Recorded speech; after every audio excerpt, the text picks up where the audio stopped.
हमारे इस channel know basics पे आपका फिर से बहुत बहुत स्वागत है। आज के इस वीडियो में हम मुगल प्रशासन के बारे में जानेंगे और इसके अंतर्गत प्रशासनिक ढांचा, न्यायिक व्यवस्था, उसके बाद वित्तीय व्यवस्था, इन सारी चीज़ों को देखेंगे और समझेंगे। तो दोस्तों, कोई भी जो शासन प्रणाली होती है किसी भी देश की, वो कितना मजबूत होता है, कितना शक्तिशाली होता है, यह निर्भर करता है कि उस देश की शासन प्रणाली या उसका प्रशासनिक ढांचा किस तरीके से है। प्रशासनिक ढांचा के अंतर्गत अलग अलग तंत्र आते हैं और उन सारे तंत्रों को मजबूत होना ही निर्धारित करता है कि वो देश या राज्य कितना शक्तिशाली होगा।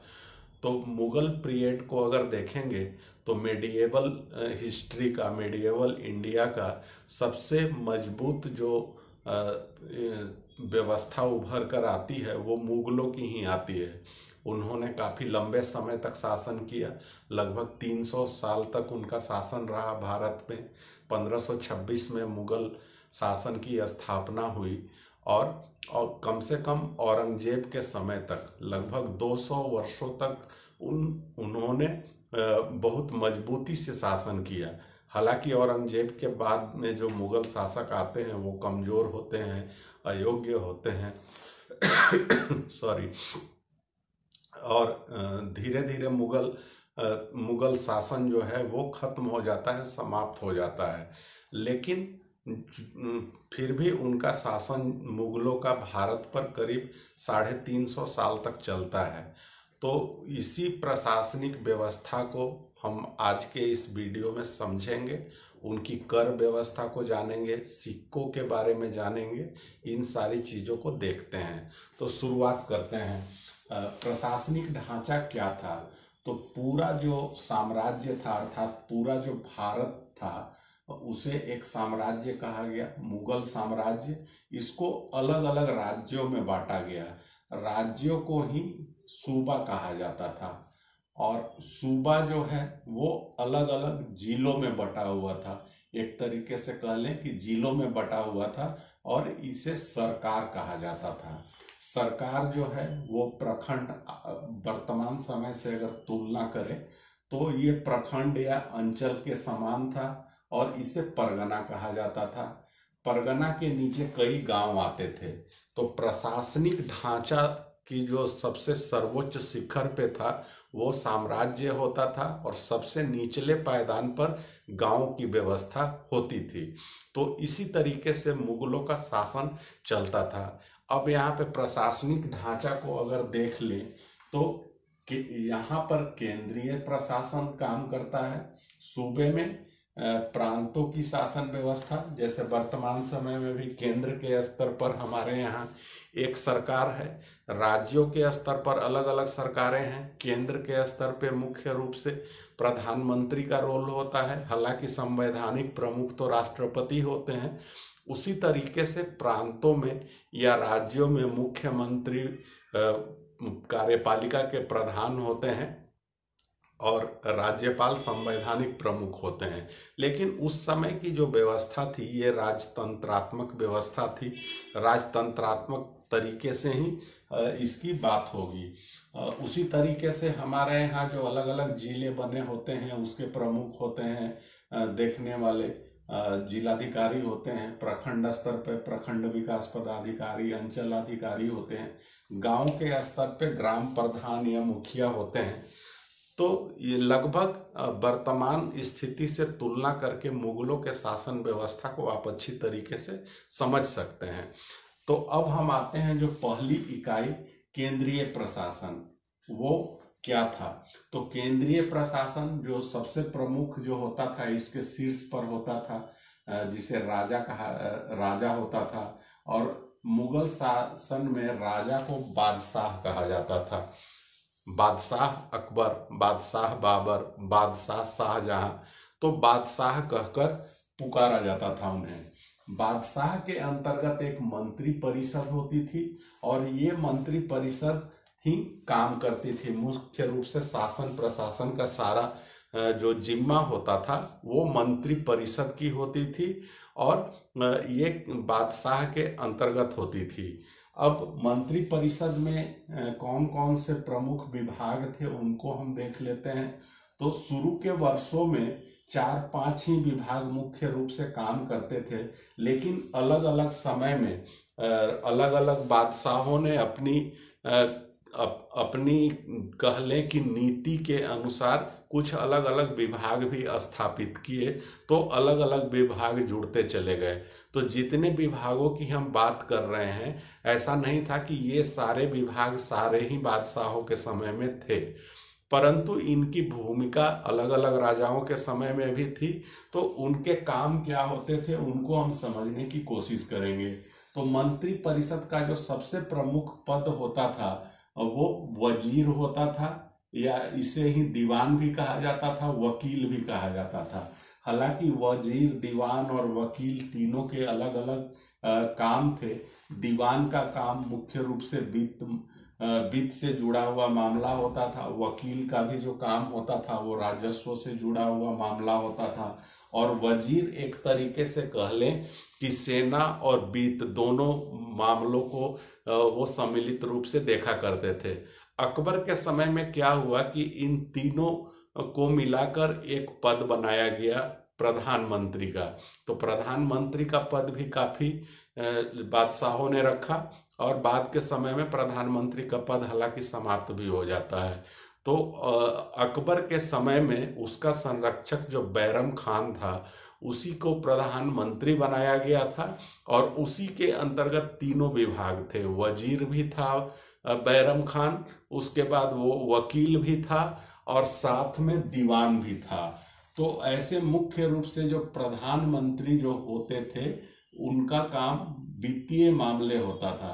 वो वित्त से जुड़े हुए मामले, राजस्व या कर संग्रह से जुड़ा हुआ जितने जो मामले होते थे वो प्रधानमंत्री के अंतर्गत ही आते थे। अगला जो प्रधानमंत्री के बाद सबसे प्रमुख जो पद था वो होता था मीर बख्शी का, और ये रक्षा विभाग से जुड़ा होता था, या सैन्य विभाग इसे कह लें।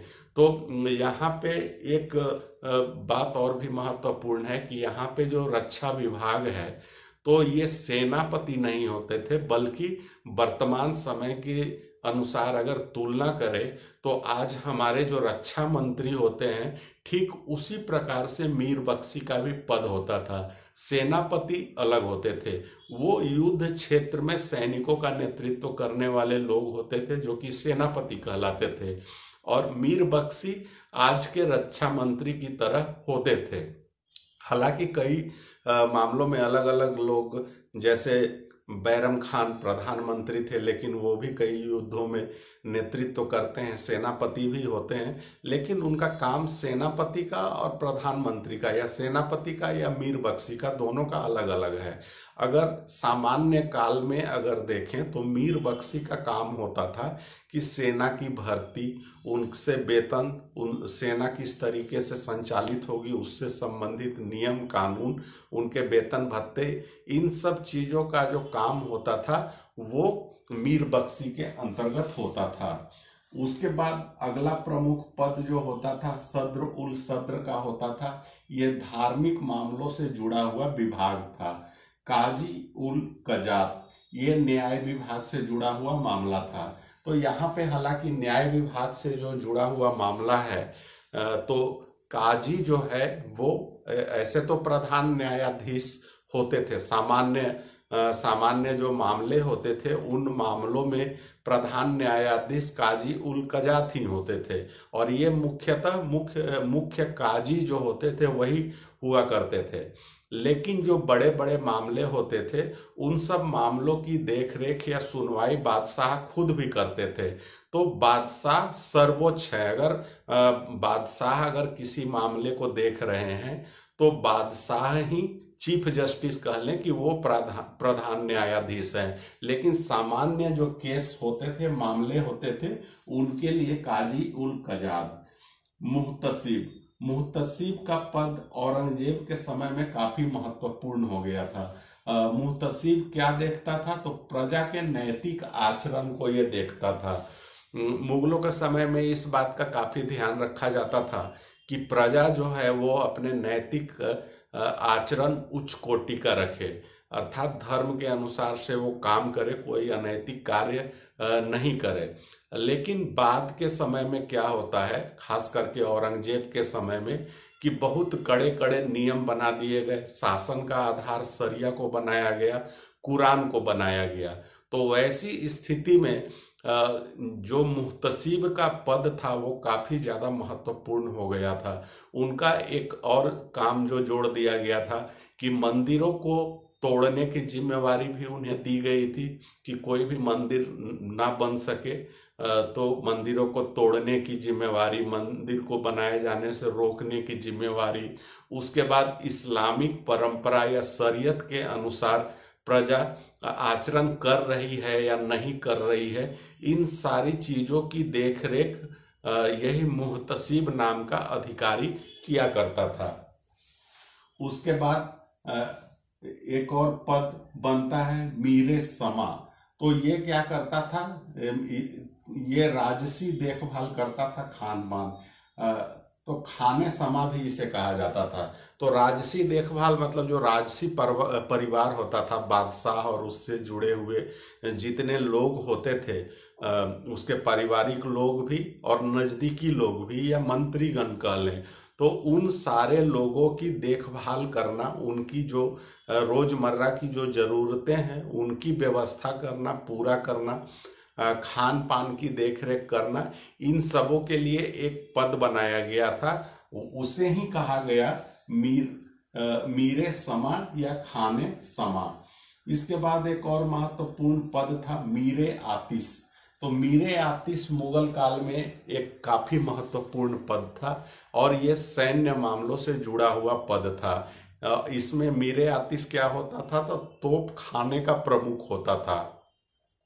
और मुगलों की जो सेना थी उसकी जो इतनी शक्तिशाली मुगल सेना थी, उसके पीछे का सबसे बड़ा कारण ये था कि उनके पास तोपें थी जिसका वो बड़े पैमाने पर इस्तेमाल करते थे, और उन्हीं तोपों के इस्तेमाल से उन्होंने पूरे भारत को जीत लिया था।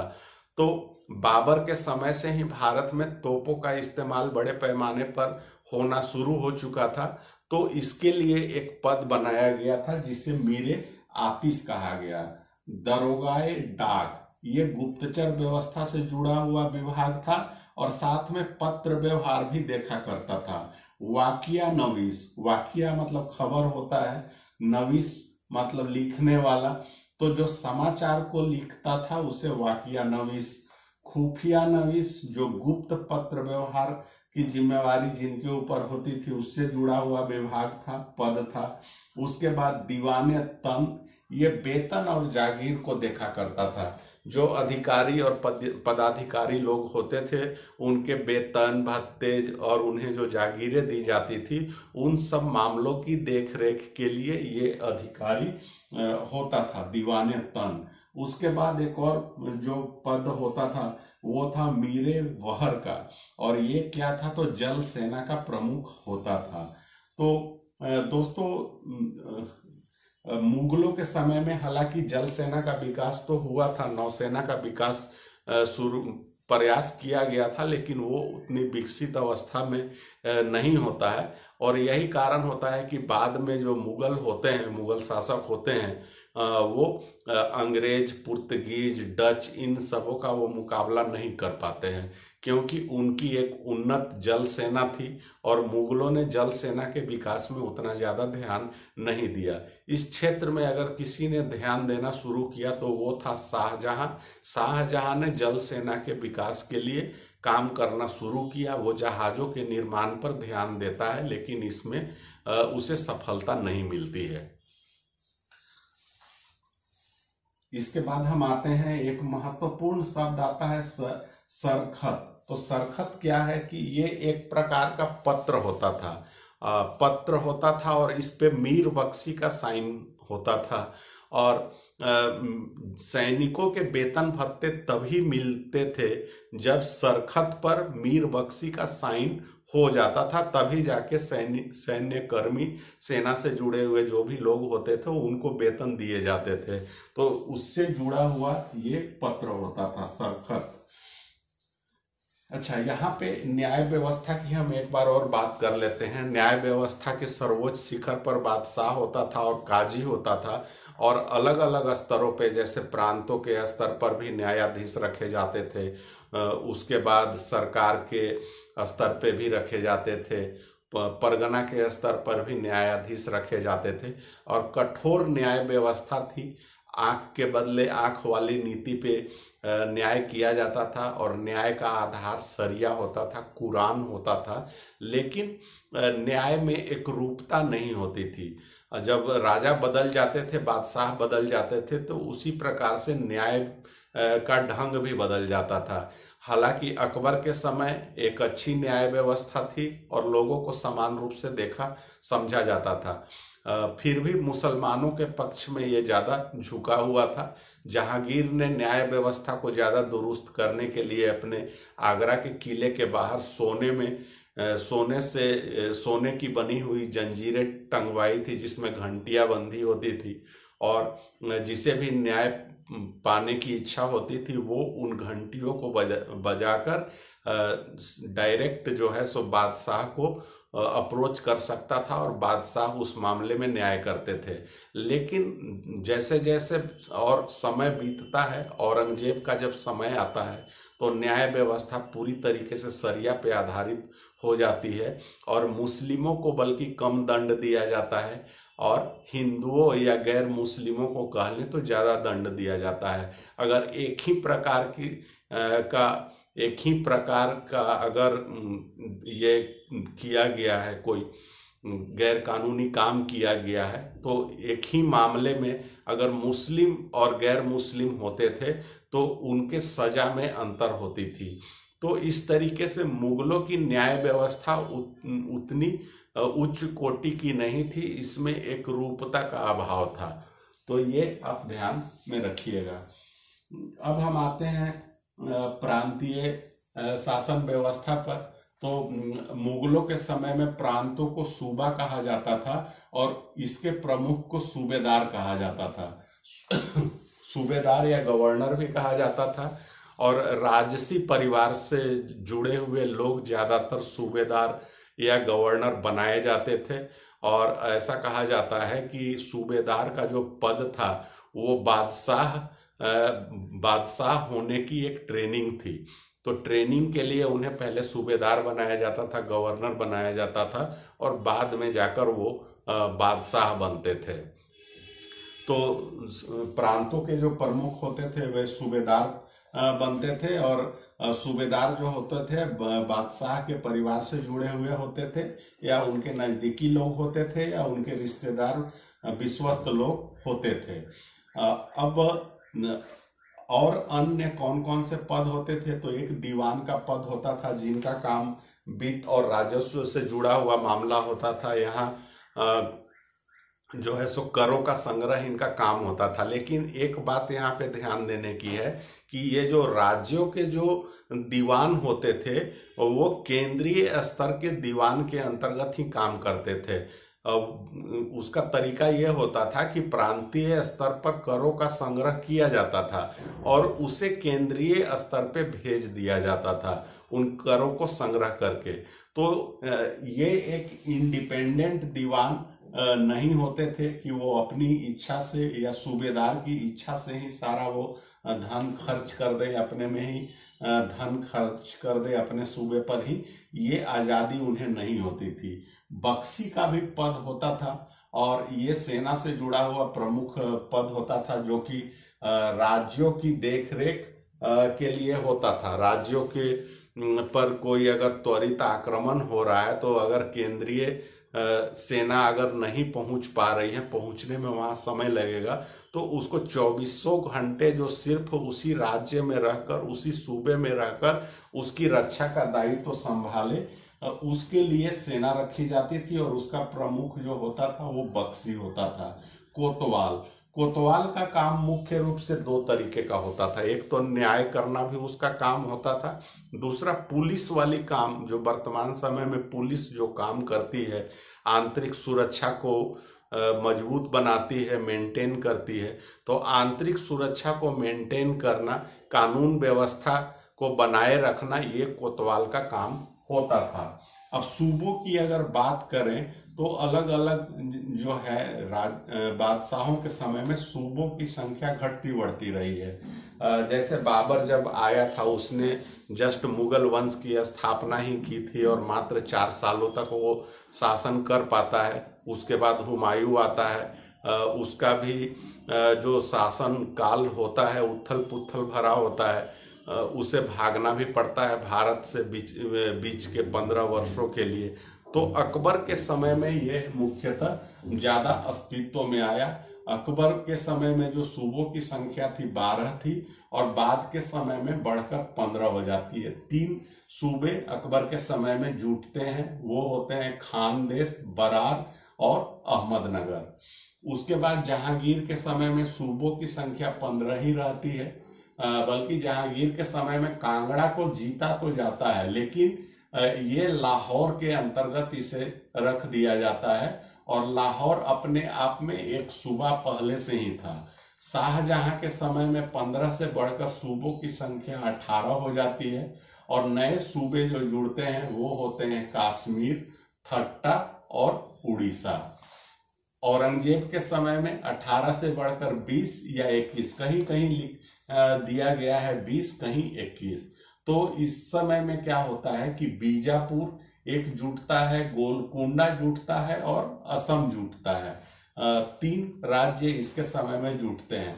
अब यहाँ पे विवाद क्या है कि शाहजहां के समय में 1648 में कंधार जो है वो मुगल साम्राज्य से निकलकर ईरान के हाथों वो चला जाता है और हमेशा के लिए कंधार मुगल साम्राज्य से अलग हो जाता है। तो इस प्रकार से 20 और 21 की ये गणना इस प्रकार से चलती है। अब हम आते हैं सरकार या जिलों के स्तर पे जो प्रशासनिक व्यवस्था थी वो कैसी थी। तो सरकार के जो प्रमुख होते थे उसे फौजदार कहा जाता था और अन्य सैन्य अधिकारी भी रखे जाते थे। लेकिन यहाँ की खासियत क्या होती थी कि इनकी नियुक्ति फौजदार की सैन्य अधिकारी की जो नियुक्ति करते थे वो बादशाह खुद करते थे, अर्थात बादशाह का ये नजदीकी व्यक्ति होता था। तो यहाँ पे देख लीजिए कि बादशाह जो है वो डायरेक्ट जिला स्तर तक अपनी निगरानी वो डायरेक्ट रखता था। तो अपने ही व्यक्तियों को बादशाह नियुक्त करता था, अपनी पसंद के व्यक्ति को रखता था। अन्य जो अधिकारी होते थे सरकार के स्तर पे वो होते थे न्यायिक अधिकारी होते थे, राजस्व वसूली के लिए दीवान होते थे सरकार के स्तर पे। अब परगनाओं की बात करें तो यहाँ के प्रमुख को सिकदार कहा जाता था। सबसे छोटी प्रशासनिक इकाई गांव होती थी और इसके प्रमुख को ग्राम प्रधान कहा जाता था, खुत भी कहा जाता था, मुकद्दम भी कहा जाता था। और पटवारी एक होते थे और पटवारी का मुख्य काम राजस्व से जुड़ा होता था। राजस्व संग्रह गांव के आधार पर करना होता था और भूमि से जुड़े हुए जो मामले होते थे उनकी देखरेख पटवारी ही किया करता था। मुगल शासन के समय में एक और नई व्यवस्था देखने को मिलती है और मुगलों के समय में कई नगर बसाए गए थे। तो नगरों की देख रेख के लिए एक अलग से नगर प्रशासनिक व्यवस्था शुरू की गई थी और नगर का जो प्रशासन देखता था उसके प्रमुख होते थे कोतवाल। तो वर्तमान समय से अगर इसकी तुलना करें तो अलग अलग जो शहरों में वर्तमान समय में नगर पालिका होती है और उसके प्रमुख जो होते हैं वो नगर पालिका प्रमुख होते हैं। तो उसी प्रकार से कोतवाल भी होते थे, नगर के प्रशासन इनकी जिम्मेवारी होती थी। इनका काम क्या होता था तो नगर की व्यवस्था को देखना होता था, साथ में पुलिस की व्यवस्था भी होती थी और न्याय की भी व्यवस्था इन्हें देखनी होती थी। तो तीनों शक्तियां कोतवाल को प्राप्त थे। अब हम आते हैं मुगलों की सैन्य व्यवस्था पे। तो मुगलों की सैन्य व्यवस्था काफी मजबूत थी, तभी उन्होंने पूरे भारत को लगभग जीत लिया था। तो उनकी सैन्य व्यवस्था को देखना जरूरी है। तो सैन्य व्यवस्था का मुख्य आधार था मनसबदारी व्यवस्था और सेना में 2 तरीके के सैनिक होते थे। एक मनसबदार सैनिक होते थे और दूसरे अहदिया सैनिक होते थे। अहदिया सैनिक कौन होते थे? तो ये बादशाह के द्वारा नियुक्त किए जाते थे और सीधे बादशाह के नियंत्रण में होते थे, और उनका काम सिर्फ सैन्य काम नहीं होता था बल्कि अन्य काम भी होते थे। खास करके शांति काल में उनका काम जो है सो अन्य काम भी लिया जाता था। इनका महत्व ज्यादा होता था, इनका ओहदा भी ज्यादा ऊंचा था। और मनसबदार से सैनिक जो होते थे, अलग अलग मनसबदार जो होते थे, उनके अंतर्गत में आने वाले सैनिकों को मनसबदार सैनिक कहा गया। जहांगीर ने इसमें सुधार किया, 2 अस्पा और सिंह अस्पा की प्रणाली वो लेकर आता है। इसमें पद तो वही रहता है, लेकिन उन पर अतिरिक्त जिम्मेवारी दे दी जाती है कि पहले से जिस पद का व्यक्ति है, पहले जितना घोड़ा वो रखता है उसका 2 गुना घोड़ा रखना पड़ता है, तो उसे 2 अस्पा कहा गया। और जब 3 गुना घोड़ा रखना होता है तो उसे सिंह अस्पा कहा गया। घोड़ा, हाथी या ऊंट कुछ भी है, समझाने के लिए मैंने घोड़े का उदाहरण दिया। लेकिन शाहजहां के समय में क्या होता है कि ठीक उल्टा हो जाता है। पद के अनुसार से पहले की अपेक्षा घोड़ों की संख्या या हाथियों की संख्या, ऊंटों की संख्या वो घटा दी जाती है। तो ये ध्यान रखिएगा कि जहांगीर के समय में एक ही जो पद है उस पर अतिरिक्त जिम्मेवारी दे दी गई थी, और शाहजहां के समय में जिम्मेदारी को और घटा दी गई थी, संख्या कम कर दी गई थी। अब इनकी जो सैनिक होती है, मुगलों के सैनिक जो होते हैं, उसमें मुख्यतः 5 भाग होते हैं। घुड़सवार सेना, जब तेजी से आक्रमण करना होता है, तेजी से कहीं पहुंचना होता है, तो उसके लिए सबसे प्रमुख घुड़सवारी होती थी। हाथी सेना, करीब 50,000 हाथियों की सेना थी मुगलों के पास में। तो हाथी सेना का जो काम होता था, मुख्य रूप से अवरोध को हटाना या किलों को तोड़ने का काम किया जाता था।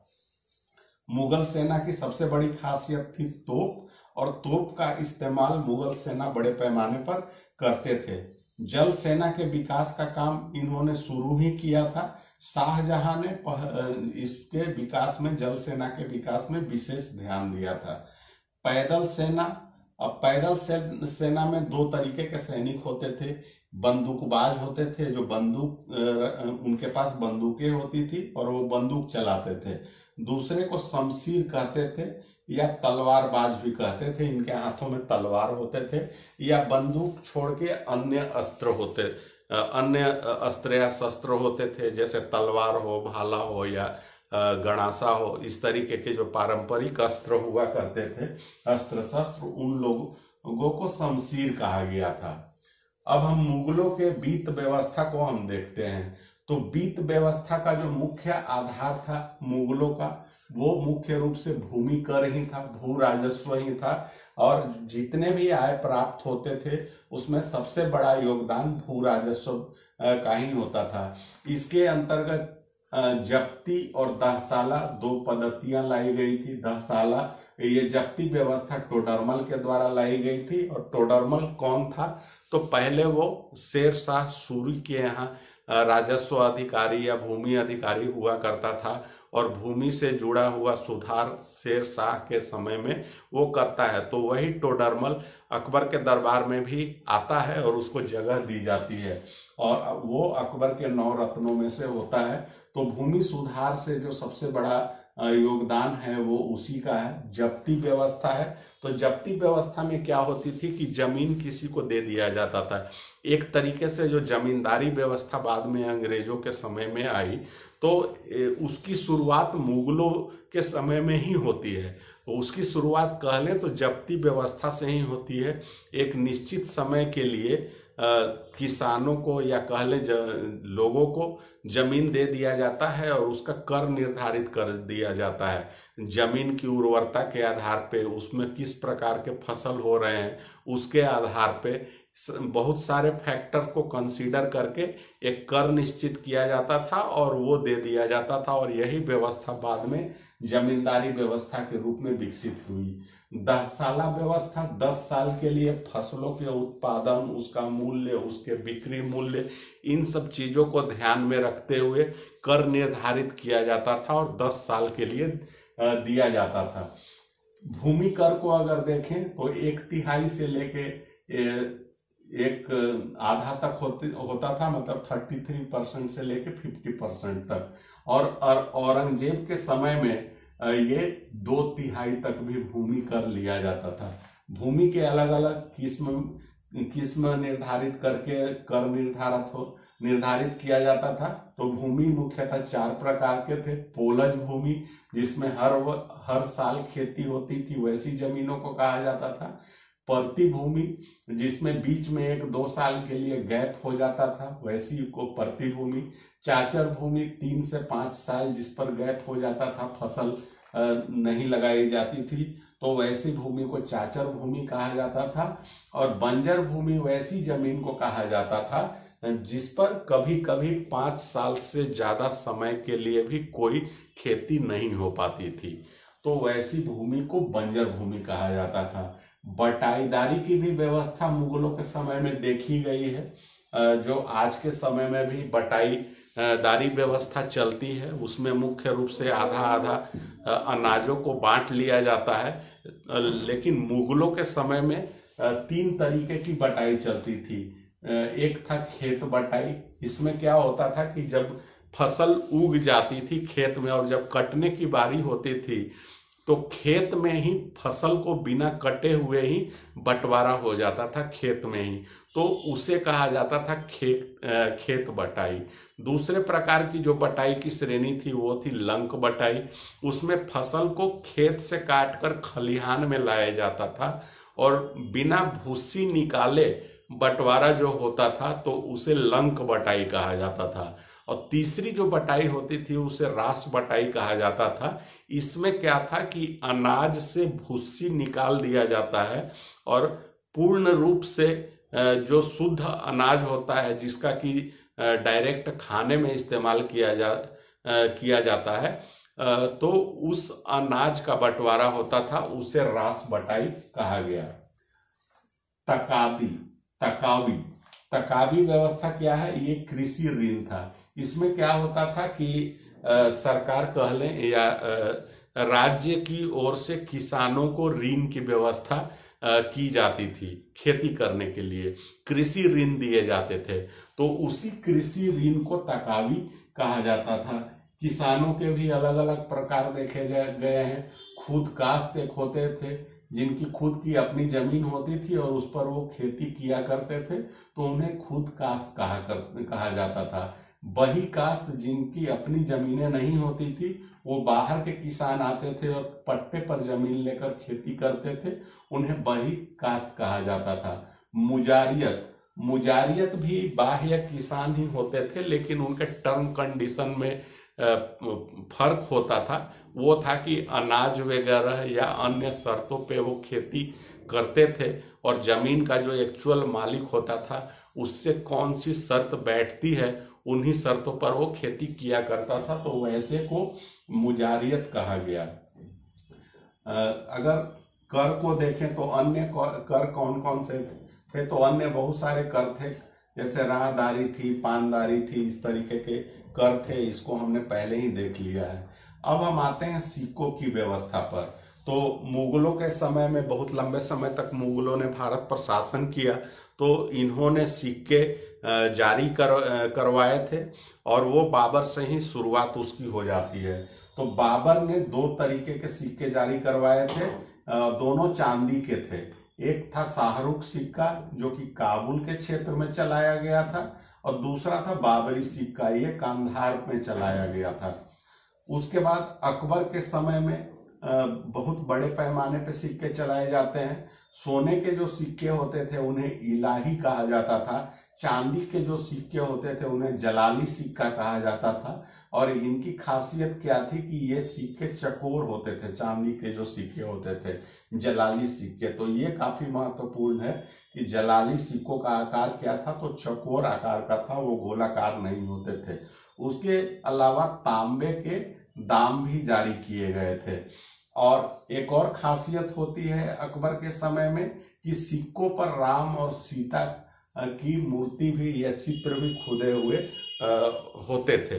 तो ये एक बहुत बड़ी खासियत थी कि अकबर के समय में जो सिक्के जारी हुए उसमें बहुत सारे सिक्कों पर राम और सीता की आकृति खुदवाई गई थी। सिक्के जो ढाले जाते थे वो टकसाल में ढाले जाते थे, तो बड़ी संख्या में टकसाल भी थे। सोने के सिक्के कम थे तो टकसालों की संख्या भी कम थी, 4 टकसाल थे। चांदी के सिक्के सोने के सिक्कों से ज्यादा थे, तो उनके लिए कुछ ज्यादा टकसाल थे, 14 टकसाल। और तांबे के जो सिक्के सबसे ज्यादा संख्या में थे, सबसे ज्यादा मात्रा में थे, तो उनके लिए 42 टकसालें खोली गई थी। जहांगीर के समय में क्या खासियत होती है कि जहांगीर ने सिक्कों पर अपनी आकृति भी खुदवाई और कई सिक्कों पर उसकी जो प्रिय पत्नी थी नूरजहां, उसके भी फोटो देखे गए हैं और उसके भी चित्र खुदवाए गए और नूरजहां का नाम भी सिक्कों पे खुदा हुआ मिला है। तो ये खासियत थी।